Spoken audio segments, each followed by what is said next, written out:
Excited, to be honest. We are getting ready to start into a semi-lengthy series, 8 weeks. We saw a preview of this already. 5 weeks ago, we talked about Noah. After we got back from our vacation, seeing the Creation Museum and the Ark, and Mike and Irene just got back from there too, so they can attest to the incredible, overwhelming nature of being able to experience that. But we said we were going to, after being done with that section of Psalms, to come into this series entitled Used. Now the question is, what does that stir up in you when you hear that word? Do you like to be used? Is that something that sits well with you, that you go, yeah, I like that? I think usually within us, it gives a negative connotation. When we hear the idea of being used, we don't like that idea. But that is not what we are going to be addressing in this series. I want to be very clear from the beginning that this is a series where we're talking about the common people who have the ability to be used by an uncommon God. Recognizing that we are all on a faith journey and that every day we make decisions to open ourselves up to either be used by God or to not be used by God. And what that really tends to look like in all the ups in life and all the downs in life. What does it look like to live a surrendered life that we are willingly used by God? Well, I got some great news. The scriptures give us some amazing accounts. There are hundreds of people in this book that have done the journey before us. And their stories, they help us gain knowledge and understanding that we can use in situations along our journey. There's encouragement, there's excitement, there's examples that can speak into our lives of learning from their struggles, their knockdowns, but how they got back up and they continued to press on despite their situation. And we have access to these people and the stories all the time throughout Scripture. It's right here at the tip of our fingers. Seeing these people that continued to fight, to be used by a creator that was crazy in love with them, just as he's crazy in love with you. These are imperfect people who at times they blew it. Feel it? I feel it. They wanted to be used, but they had their own struggles, seemingly unfair situations that arose in life, wrong decisions that were made, lack of understanding as to why things were going the way they were. Their stories, though, their stories are preserved. And they show how they interact with the ultimate story, and that's God's story, because this is God's story. Ultimately, every story that's in here pertains to the greater story of God, and because of that access, we really have no excuse to not learn from them. There's lessons that benefit us in wisdom and the challenges that we face in life. And even living in different culture, even different times, we actually have more in common than you probably think. And the insight from them helps us to live out our faith with a boldness and with a purpose. I want to give you a passage from the book of Hebrews. It's sort of a theme verse for us throughout this entire series. We'll revisit it once or twice more. Hebrews 12, 1 and 2. Therefore, since we are surrounded by a great cloud of witnesses, let us also lay aside every weight and sin which clings so closely, and let us run with endurance the race that is set before us. Looking to Jesus, the founder and perfecter of our faith, who for the joy that was set before him endured the cross, despising the shame, and is seated at the right hand of the throne of God. Their stories in here, our stories today, God's ultimate story, everything intersects. Common people like you, like me, used by an uncommon God in his amazing plan. Today's story, actually there's going to be two, from the life of Abraham. You're going to find his story in that very first book of the Bible, Genesis.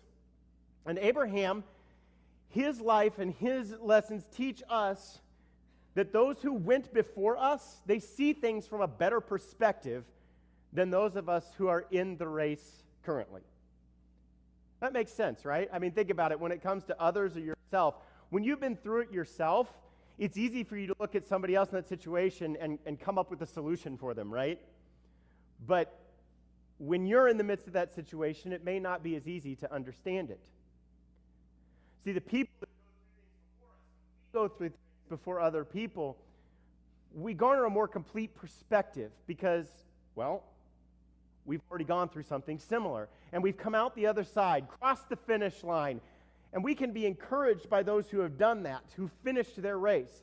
And like I said, two stories in Abraham's life really connect to the main lesson this morning about what it means to have that true faith in God. But Abraham's faith wasn't always rock solid.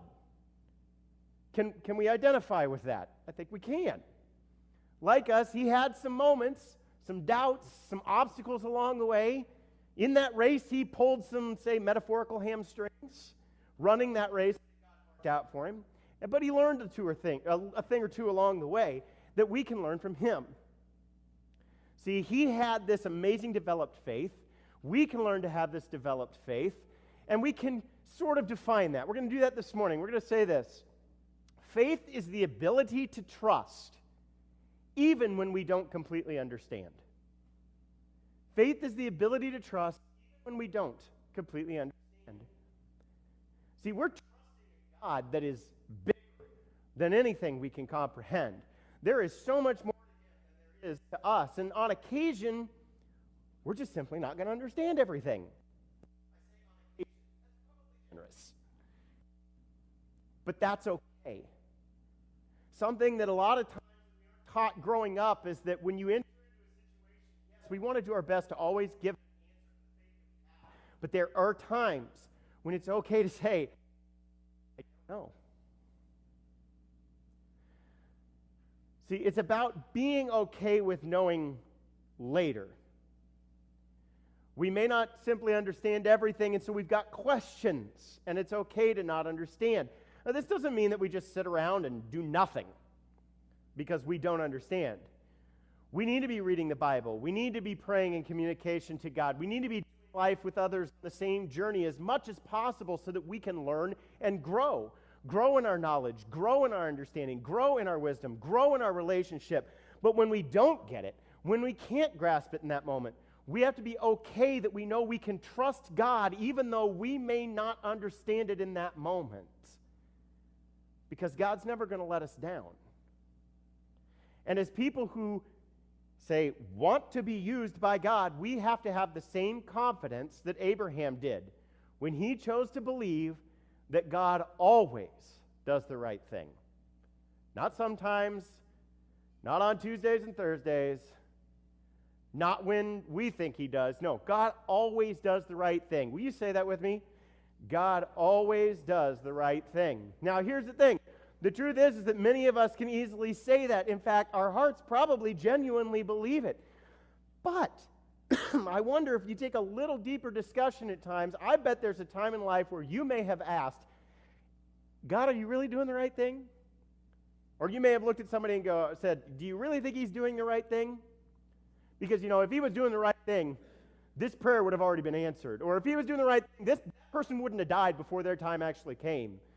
Or if he was doing the right thing, he would have showed up when I really needed him. And that could go on and on. And the reality is, whether something's happening right now or it's going to happen later along the journey, we've probably all dealt with a moment where we've doubted God's ability to actually do the right thing in a situation. And good old Abraham, he wasn't any different. He was still human like you and me. See, the beginning of his story, God looks down at him and goes, hey, Abraham, I'm going to need you to trust me completely. Put aside all doubt and just know I'm going to take care of this. I'm actually going to make a great nation out of you. But in order to do that, I'm going to need you to pick up and leave everything you know somewhere else. Now, Abraham was around 75 years old when he moved his family to Haran in the Canaan area, and he started his new chapter there. The funny part is after all that happened, life just continued like it used to. His wife seemed to remain barren. There were no kids. The idea of this great nation to him seemed to be falling a little flat, I would assume. Years later, naturally, Abraham was having doubts about what God was doing. Well, he knew this, and so he sends a message to Abraham in Genesis 15. After these things, the word of the Lord came to Abram in a vision. Fear not, Abram. I am your shield. Your reward shall be very great. But Abram said, O Lord God, what will you give me, for I continue childless? And the heir of my house is Eliezer of Damascus. He said, Behold, you have given me no offspring, and a member of my household will be my heir. Okay, you could hear this, right? Yeah, hey, God, that's all well and good that you're saying that again, but I'm not really seeing you hold up your end of the bargain here. I'm not seeing a whole lot that tells me this is legit. And in verse 4, God says, Behold, the word of the Lord came to him. This man shall not be your heir. Your very own son shall be your heir. And he brought him outside and said, Look toward heaven and the number of stars. Behold, if you are able to number them. Then he said to them, So shall your offspring be. If you're able to number the stars, that's how much your offspring will be. Abraham, right here in the midst of a certain situation and time in life, maybe doubting God's promise a little bit here, doubting that God was doing the right thing that he said he was going to do. But actually, Abraham, despite the doubts, with the reassurance, he knew the truth. Verse 6 actually says that he believed the Lord. And I believe that's because Abraham knew that God always does the right thing, first off, even if it takes a long time. I mean, it may not make logical sense. I'm going to make a great nation of you. Let's drag this out. I'm sure to Abraham that didn't make a whole lot of sense. I mean, dude was in his 80s now. His wife's in his 70s. The birds and the bees time might be running out a little bit. From our standpoint, God is notorious for taking a long time. I mean, if it's up to us, right? He would move faster in pretty much every situation in our life. For us, we want to get on a jet plane and get there. And God's going, nah, just walk with me. Walk? It's 3,500 miles, God. Are you serious? But the Bible tells us that God's ways are not our ways. His thoughts are not our thoughts in Isaiah 5. Also, God always has the bigger picture in mind, what we can't see that he sees. Isaiah tells us this. Lamentations tells us this through Jeremiah. And if you read the book of Revelation, I think you see the bigger picture. God has a perspective that we don't. He sees how it all ties together. I mean, think of Esther. Mordecai told her, God's intricately weaving the pattern of this. We may not understand this. But his timing, for such a time as this, we're going to look at that a lot deeper in about 8 weeks. We're going to look at Esther's story. But it's during that time that he uses that to work something in us, to work something out of us, to mold us and shape us greater for the plan and the purpose that he has for us. And either way, he always does the right thing, even if it takes a long time. See, the story continues. More time has gone by and still no child. So a reassurance was brought. It says Abraham believed him, but now more time continues to go by. And Abraham and Sarah, they do something that many of us actually get guilty of. Anybody ever devised plan B? Things weren't moving fast enough. I mean, we live in an instant society. Conveniences give us what we want, and it gives it to us when we want it, right now. It's natural for this mentality to then spill over into our faith journey. And Abraham, they were in that boat. They decided God must need a little help. Ever done that before? God's not on your timetable, so you try to step in, you try to make it happen yourself somehow. And that's what they decided to do. Genesis 16. Now Sarah, Abram's wife, had borne him no children. She had a female Egyptian servant whose name was Hagar. And Sarah said to Abraham, "Behold now, the Lord has prevented me from bearing children. So go into my servant. It may be that I shall obtain children by her." I guess they decided that they waited on God long enough. So they were going to accelerate the plan. And they tried by implementing plan B, the plan of their own. And honestly, it didn't work. Yes, Hagar had a son. But it wasn't the foundation of God's great nation. It didn't work. Their plan was not going to be the answer. Why? Because God saw the bigger picture. His timetable was perfect. Even if they didn't see it, even if we don't see it, He always does the right thing if it takes a long time, and two, even if it seems completely absurd. I can think of many times in my life where I go, this is ridiculous. You've got to be kidding me. And I think maybe we see a little bit of that attitude here as we fast forward about 13 years. Genesis 18, the Lord said, "I will surely return to you about this time next year, and Sarah, your wife, shall have a son." And Sarah was listening at the tent door behind him. Now, Abraham and Sarah were old, advanced in years. The way of women had ceased to be with Sarah. No, really, we're talking about like 45 years past here. Woman's like 89 years old, okay? I get it. Verse 12 says, "So Sarah laughed to herself, saying, 'After I'm worn out and my Lord is old, shall I have pleasure?' The Lord said to Abraham, 'Why did Sarah laugh and say, shall I indeed bear a child now that I am old? Is anything too hard for the Lord? At the appointed time I will return to you about this time next year, and Sarah shall have a son.'" I think we get a little bit of God's typical response in situations like this.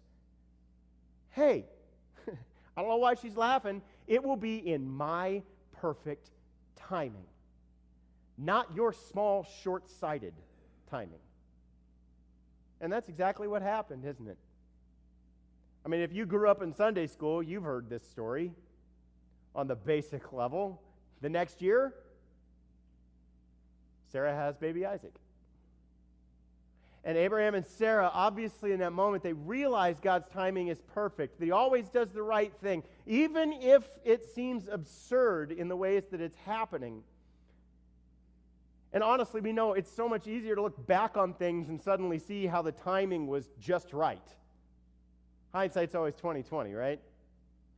But growing in faith, just like Abraham and Sarah, means that we trust God's timing. And we trust that it'll be perfect in the midst of our questions and our doubts and our pains and our struggles with it. We trust and have faith that God will move in His perfect timing. Because He always does the right thing, whether it takes a long time, if it seems absurd. And back to where we started, even if we don't understand it. We're going to fast forward again a little deeper into Abraham's story, where Isaac is probably a teenager. Oh yeah, we all know where we're going with this, don't we? God isn't done teaching Abraham about having a complete faith in Him, even at 100 plus years old, because we're never too old to keep learning, keep growing.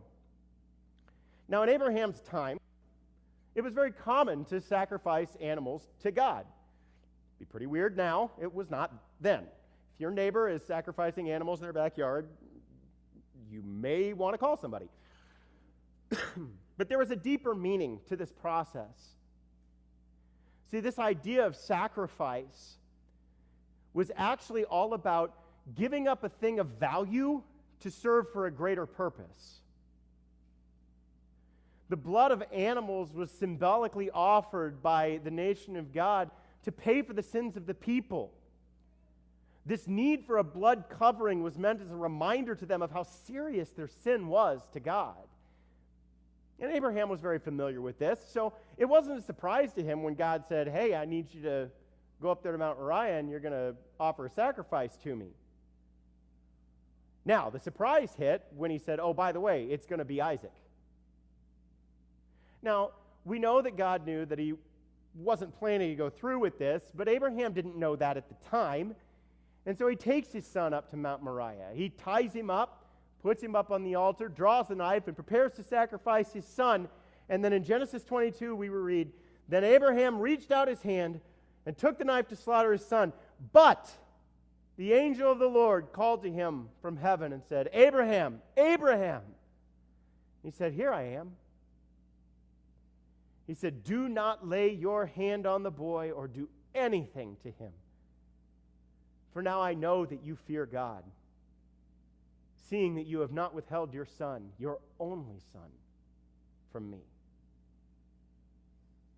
Now here's the interesting thing in the story is Abraham never questioned God after he told him to sacrifice his son. Of all things, why would there not be a question there? How do you get to that kind of a place of trust when it doesn't make sense and there's no way you can understand God's purpose in it? Well, think about the perspective that Abraham had gained throughout the rest of his life. The situations he'd been through, the things he'd seen God do. He's been through all of it now. He's been through the thick of it. He's trusting God completely. He'd questioned God on multiple occasions, and every time God proved to be faithful. He proved to be trustworthy. He could look back and recall the times when he thought, "No, God, you're wrong." But it turned out God was faithful. "No, God, you missed it this time." But it turned out God was right. "God, I really don't understand your purpose behind this." But later, the big picture was revealed. He was finally at a point in life where he just simply trusted. Hebrews 11, the author of Hebrews, talks about the faith that Abraham had in chapter 11. By faith, starts that way, by faith Abraham, when he was tested, offered up Isaac. And he who had received the promise was in the act of offering up his only son, of whom it was said, "Through Isaac shall your offspring be named." Think about that for a minute. He doesn't question sacrificing his son, the son that God promised him that his offspring would come from, that would be greater than the number of the stars. Verse 19 is, this is power, and I think it gets overlooked way too easily.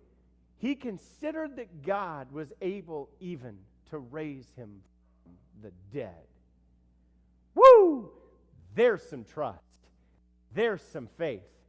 I can willingly sacrifice my son because if this is how it's supposed to be, and God's covenant with me to make my offspring a great nation through my son, then even God can raise him from the dead if he has to.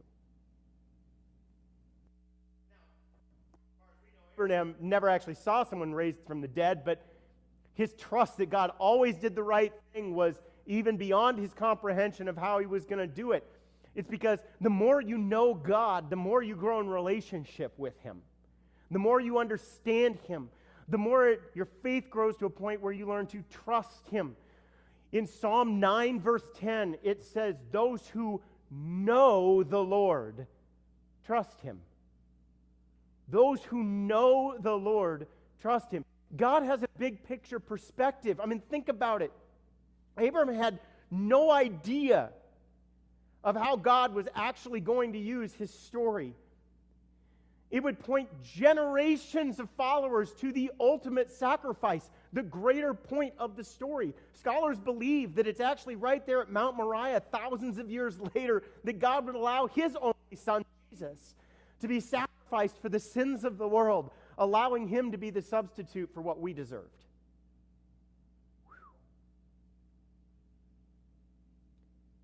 See, if we want to be people that are truly used by God in powerful ways, we got to start realizing that our primary goal in our faith journey should be knowing God. Number one purpose, know God.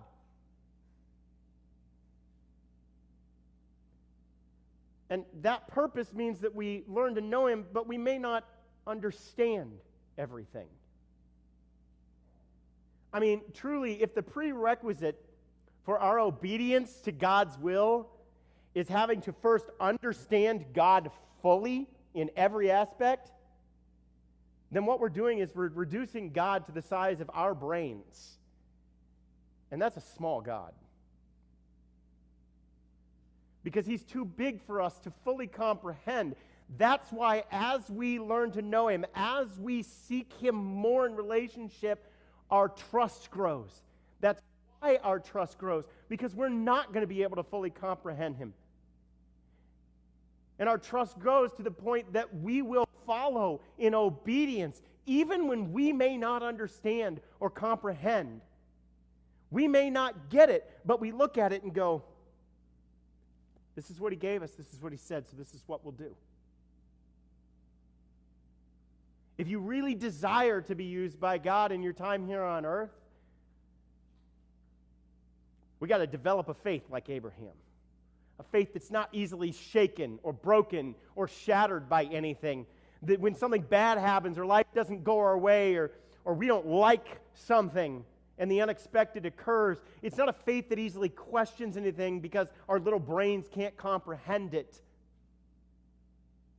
Maybe there's an area right now that's coming to your mind. God's hitting you with this in your spirit that you need to put more trust in today.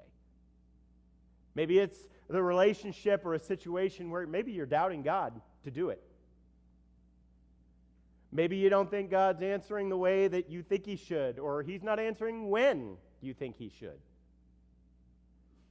But I'm telling you, today is a great opportunity to remind ourselves that no matter what, no matter the timing, the absurdity, or the comprehension, God always does the right thing.